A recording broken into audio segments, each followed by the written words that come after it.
नमस्कार, मैं हूं नीलू। तो क्या सऊदी अरब और हूती के बीच में सब कुछ ठीक नहीं है? क्या यहां पर जंग के आसार दिखाई दे रहे हैं? और ऐसा हम ये क्यों कह रहे हैं, आज इसी पर बातचीत होगी। मयंक मेरे साथ है। मयंक, सवाल यही उठ रहा है कि आखिर ऐसा क्या हुआ कि सऊदी अरब और हूती आमने सामने लाल सागर में? देखिए ये एक बड़ी खबर है। देखिए पिछले कुछ समय से जब से ये 12 दिन का सीज़ फायर हुआ है इजराइल और ईरान के बीच में, इसके बाद देखिए व्यापार को लेकर, ऑयल को लेकर, इंपोर्ट एक्सपोर्ट को लेकर एक बड़े पैमाने पर एक कोल्ड वॉर जैसी स्थिति छिड़ गई है। और अब इसमें हूती जो है वो ईरान के लिए खुलकर सऊदी के सामने खड़ा हो गया है। और ये बताया जा रहा है कि हूती की तरफ से ये कहा गया है, बड़ा साफ मैसेज दिया गया है सऊदी अरब को कि अगर आप ईरान के खिलाफ कोई भी कार्रवाई का समर्थन करते हैं, अगर आप उन देशों के जहाज़ों को आने जाने में मदद करते हैं जो कि ईरान के दुश्मन कंट्रीज़ के जहाज़ हैं, तो इन हालात में हूती जो है वो सऊदी पर सीधा अटैक करने से भी नहीं चूकेगा। इस तरह का मैसेज हूती की तरफ से दिया गया है। अगर उसको हम दूसरे शब्दों में कहें तो ईरान के लिए हूती जो है वो सऊदी पर भी हमला करने के लिए तैयार है, और इस तरह का साफ मैसेज हूती की तरफ से दे दिया गया है। देखिए हूती ने अभी ये बात का ऐलान किया कि जो भी जहाज लाल सागर से होके, रेड सी से होके गुजर रहे हैं, जो कि उन देशों के हैं जो कि ईरान के खिलाफ हैं, जो ईरान के खिलाफ जो देश हैं या जो मदद करते हैं इजराइल की, ऐसे देश के किसी भी जहाज को हम रेड सी से नहीं गुजरने देंगे। इसको लेके अब सऊदी जो है वो और हूती एक दूसरे के आमने सामने खड़े दिखाई दे रहे हैं। देखिए एक इसी बीच में एक बड़ी खबर ये भी है कि सऊदी अरब की जो गवर्नमेंट है, उन्होंने मोहम्मद बिन सलमान रिजर्व कोर नामक एक जो है कि नाम से एक ऑर्गेनाइजेशन जो है इनका, उसको वुमेन रिजर्व कोर बनाया है, जिसमें जो है बताया जाता है कि करीब 30% से ज़्यादा फीमेल होंगी, महिलाएं होंगी जो कि इस पूरे रेड सी इलाके में तैनात होंगी, जो कि हुतीस से मुकाबला करेंगी। तो ये एक वुमेन क्या यही वजह है कि वो ईरान के साथ खड़ा है, लड़ाई कर रहा है, या इसके पीछे कई सारी चीज़ें हैं। देखिए एक मैं आपको वो डेवलपमेंट बता रहा हूँ जो पिछले 2-3 दिनों के अंदर गए हैं। तो एक तो ये वुमेन रिजर्व जो है वो सऊदी ने बनाया, जो कि जिसका कहना ऐसा है कि ये रेड सी में, देखिए कहीं लाल सागर में करीब 170 किलोमीटर एरिया की मॉनिटरिंग करेगी ये वुमेन रिजर्व फोर्स जो है वो। इसमें 34% महिलाएं होंगी। और ये बताया जा रहा है कि 2030 तक सऊदी ये चाह रहा है कि ये पूरे एरिया की जो कमान है वो इस वुमेन रिजर्व के हाथ में आ जाए। यानी एक प्रकार से आप कहें कि हूती वर्सेस सऊदी की जो वुमेन रिजर्व हैं ये आमने सामने होंगे। और देखिए ये करीब जो है 3856 स्क्वायर किलोमीटर का एरिया है जो मॉनिटरिंग जिसकी खुद सऊदी करता है। और ये स्ट्रैटेजिक लिहाज से ये रेड सी का जो एरिया है ये बहुत अहम होता है। और ये माना जाता है कि यहाँ पे जो है ईरान, देखिए यहाँ पे अमेरिका एक्चुअली क्या चाहता है कि ईरान का इन्फ्लुएंस रेड सी पे ज़्यादा ना हो पाए, इसको काउंटर करने के लिए वो सऊदी को आगे करता है बार बार अमेरिका। और सऊदी के ज़रिए वो ये चाहता है कि ईरान का प्रभाव जो है इस इलाके में ना बढ़े।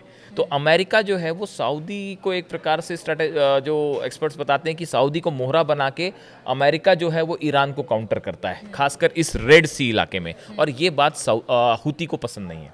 हूती का कहना ऐसा है कि भाई चाहे सऊदी के जहाज हो, चाहे किसी और कंट्री का जहाज हो, अगर वो ईरान के खिलाफ है तो हम इसके खिलाफ और हम इस पर अटैक करेंगे। जो हमने देखा कि पिछली अभी 2 जहाज उन्होंने डुबो भी दिए।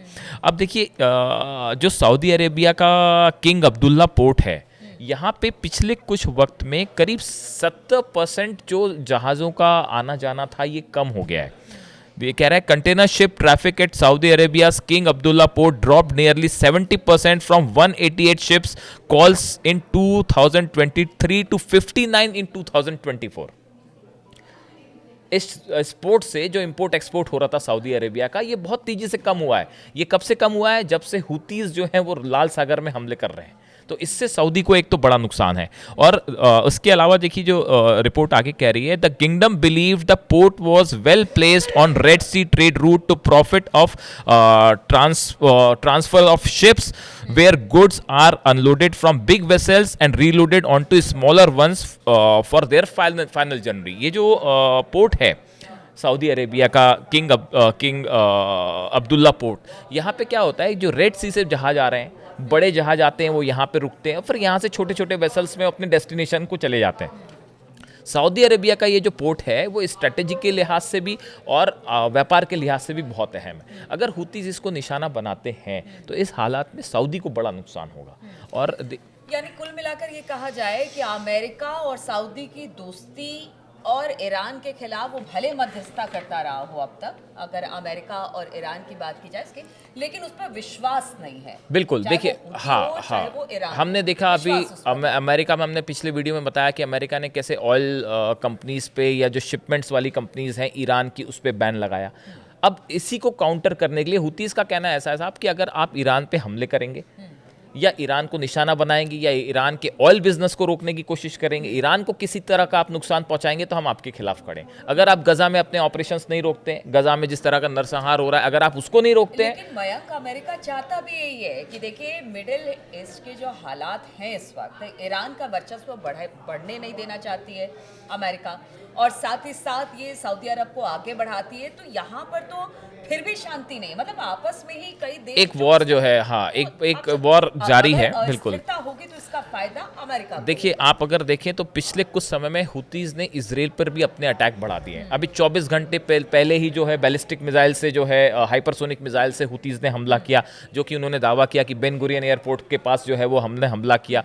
ड्रोन से अटैक हुए। अगर आप तब से बात करें कि देखिए ये जब इजराइल और ईरान के बीच में सीज फायर हुआ था, हुतीज ने अपने हमले बंद कर दिए थे। लेकिन अगर आप जब से इजराइल ने सीज फायर तोड़ा है, अगर उसकी बात करें तो देखिए रिपोर्ट्स कह रही हैं the Houthis in Yemen have launch 67 ballistic missiles and at least 18 drones at Israel, several of the missiles have been fallen short. देखिए इसमें कहा गया है कि 67 बैलिस्टिक मिसाइल से पिछले कुछ महीनों के अंदर जो है हुतीज ने इजराइल पर हमला किया है, और हुतीज की तरफ से दावा है कि कई मिसाइल्स गिरी भी हैं। और एक बड़ी खबर ये भी है, बताया जाता है कि चाइना जो है वो हुतीज को मिसाइल सप्लाई कर रहा है, उसके पार्ट सप्लाई कर रहा है। बार-बार ये सवाल उठते हैं कि हुती के पास आखिर इतने हथियार कहां से आ रहे हैं, लगातार उसके ज़खीरे में बढ़ोतरी हो रही है। तो देखिए इस पूरे रेड सी में जो एक हेजेमनी, वॉर ऑफ हेजेमनी है कि भाई किसकी सुप्रीमेसी होगी, इसमें ईरान के साथ बिल्कुल एक मजबूती से हुती खड़ा हुआ है। आप देखिए अमेरिका ने अटैक्स किए हुती पे, लेकिन उसको खत्म नहीं कर पाए।